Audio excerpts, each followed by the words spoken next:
Hi class, welcome to another tutorial on CS3. This time we will be learning how can we write files using the CSV module. So till now we have seen how do you read files. So just a brief preview.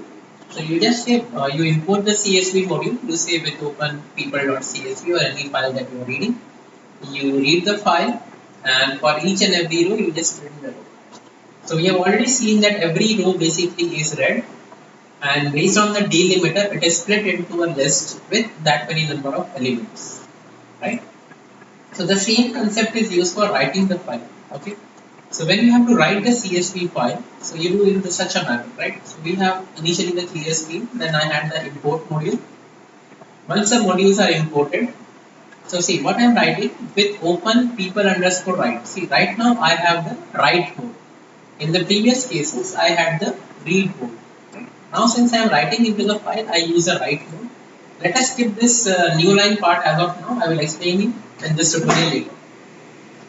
So I open this file as a file, and then I initialize the writer object. So for reader, you have the reader object csv.reader.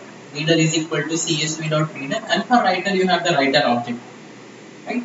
So what it happens, it opens a file and then puts a pointer at the start of the file. Row number 1, column number 1, initialize. So as you remember the output, name, country, profession. So you can see this list here. This is the output of the program which we had read. Okay. So when you want to write a row using the CSV module, you use the entire thing. See, I am just copy pasting here. You can just see here. Okay, I am using double quotes. You can even use a single quotes also. There is no harm. If you want to see, let me just replace double quote by single quotes. Okay. So when you had read the file, you can see this was a list with comma separated. I have again a list with comma separated, right? And then I am passing it to the write row function. So write row function, what it will do, it will take this list and write it to the file. Then the next list, write it to the file. Next list, write it to the file. So let us now try to execute this code. So good, everything worked well. And now let us see the output for people underscore write. So when I see the people underscore write, so you can see name, country, profession, because we had only 3 rows: Dravid, India cricketer, Abraham Lincoln, USA, and president.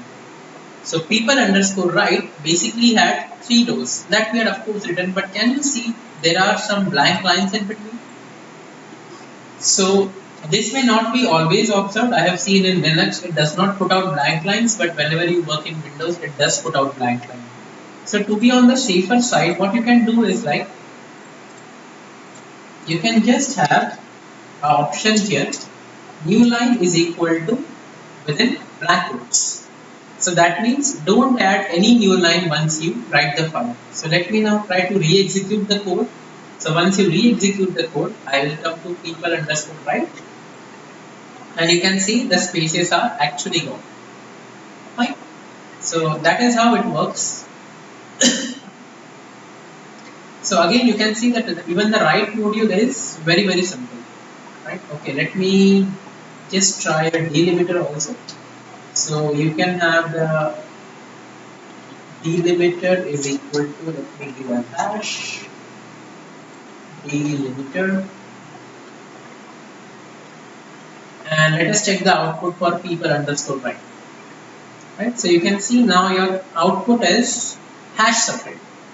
So as I said, you can give any output, any delimiter that you want. Sometimes the files are comma separated, sometimes they are semicolon separated. So you can give the delimiter as per your own choice. So that's it for this tutorial class. Have a good day.